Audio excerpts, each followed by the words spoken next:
Hi friends, இந்த விஜய் மல்லி ஸ்டோரியில் வந்து பார்த்தீங்க அப்படின்னா இந்த ரேணுகாவா அண்ட் தென் சுடரா அப்படின்னு சொல்லிட்டு டவுட்டு போயிட்டே இருக்குது. ஸோ அது கூடி விரைவில் கண்டுபிடிக்கணும். மெயினாக அது கண்டுபிடிச்சா மட்டும்தான் இப்போ கதிரேஷனோட டெண்டர் மட்டும் சொத்து எல்லாமே வந்துட்டு அவருக்கே வந்துட்டு திருப்பி கொடுக்க முடியும். இப்போ வந்து பார்த்தீங்கன்னா அவங்க சொந்த பொண்ணான நிஷாவு கூட வந்து அவர் நம்பாம தான் நிறைய விஷயம் பண்ணிட்டு இருக்காரு. பட் நான் எந்த விதத்துலையுமே சொந்தமே இல்லாத இந்த ரேணுகாவா நடிக்கிற இந்த சுடர் வந்து யாருக்குமே தெரியல. அது தெரிஞ்சாங்க அப்படின்னா வந்து இவ்வளோ தூரம் வந்து கதிரேஷன் வந்து மல்லி வீட்டில் வந்து உட்காந்துட்டு இருக்கிற நிலைமைக்கே அவர் வந்திருக்க மாட்டார். நிஷாக்கே தான் ஃபுல் சப்போர்ட்டும் கொடுத்துருப்பாரு. ஸோ அதை தெரியாமல் வந்துட்டு இப்போ எல்லாருமே வந்து பரிதவிச்சிட்டு இருக்காங்க அப்படின்னே சொல்லலாம். ஸோ இப்போ கதிரேஷன் வந்து இங்கே உட்காந்துட்டு இருக்காரு. இப்போ வந்து பார்த்தீங்கன்னா ரேணுகாக்கு எல்லாமே கொடுக்குறாரு, மல்லிக்கும் கொடுக்குறாரு, இப்போ தீபாவளிக்கு நகைகள்லேருந்து எல்லாமே. பட் ஆனால் வந்து இந்த நிஷாக்கு கொடுக்கலான்னு தான் அவங்க கோச்சிட்டு இருக்காங்க. கூடி விரைவிலே இந்த சுடரை வந்து கண்டுபிடிக்கணும். ஏன்னா வந்து பார்த்தீங்கன்னா இப்போ அவங்க இப்போ இவ்வளோ பிரச்சனை நடந்ததுக்கு அப்புறமா வந்துட்டு அவரே ஒரு வார்த்தை விடுவார், ஒரு நயா பைசா கூட நான் உனக்கு கொடுக்க முடியாமல் பண்ணிடுவேன் அப்படிங்கிற மாதிரி சொல்கிறாரு. அண்ட் தென் இன்னொன்று என்ன அப்படின்னா அவங்க ரத்த சொந்தம் தான், அவங்களுக்கு எல்லா உரிமை இருக்குதான் நிஷாக்கு.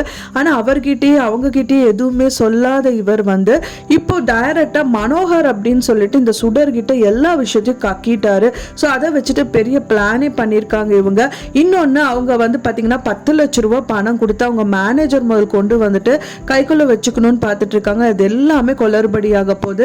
அது இப்போ வரைக்குமே வந்து நிஷாக்கு அவங்க என்ன பண்றாரு ஏது பண்றாருன்னு ஒண்ணுமே தெரியல.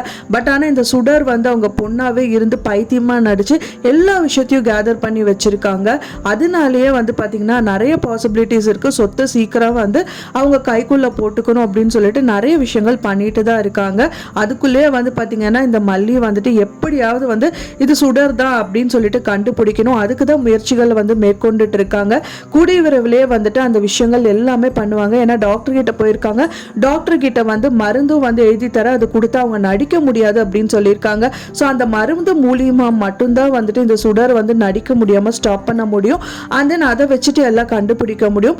ஸோ கூடிய விரைவில் ரொம்ப சீக்கிரமா கண்டுபிடிச்சா மட்டும்தான் இந்த டெண்டர் அண்ட் தென் கதிரேஷன் சொத்து எல்லாமே மீட்டு அவருக்கே கொடுக்க முடியும். அது மூலியமா வந்து அவர் மகளாவே அவங்களை ஏத்துக்கிறதுக்கு நிறையவே பாசிபிலிட்டிஸ் இருக்கு. அது கூட ரொம்ப முக்கியம் இல்லை, விஜய் மல்லி வந்து கண்டிப்பா சேர்ந்துருவாங்க. ஸோ அதுதான் நம்மளுக்கு ரொம்பவே முக்கியமா இருக்கு. ஸோ அதுக்காக தான் வந்துட்டு இப்போ எல்லாருமே வந்து அந்த வியூவர்ஸ் எல்லாருமே வந்து சீரியல் கூட பார்த்துட்டு இருக்கோம். ஸோ வெயிட் பண்ணி பார்க்கலாம் ஃப்ரெண்ட்ஸ் என்ன நடக்க போகுது அப்படின்னு சொல்லிட்டு. உங்களோட கருத்துக்களை மறக்காம எனக்கு கமெண்ட்ல ஷேர் பண்ணுங்க. நான் சொன்ன இந்த தகவல் உங்களுக்கு பிடிச்சிருந்தா மறக்காம லைக் பண்ணுங்க, ஷேர் பண்ணுங்க, கமெண்ட் பண்ணுங்க, சப்ஸ்கிரைப் பண்ணுங்க. மேலும் இன்னொரு மல்லி சீரியல் அப்டேட்டோட நெக்ஸ்ட் மீட் பண்றேன். தேங்க்ஸ் ஃபார் வாட்சிங் மை டியர் ஃப்ரெண்ட்ஸ். நெக்ஸ்ட் வீடியோல பார்க்கலாம்.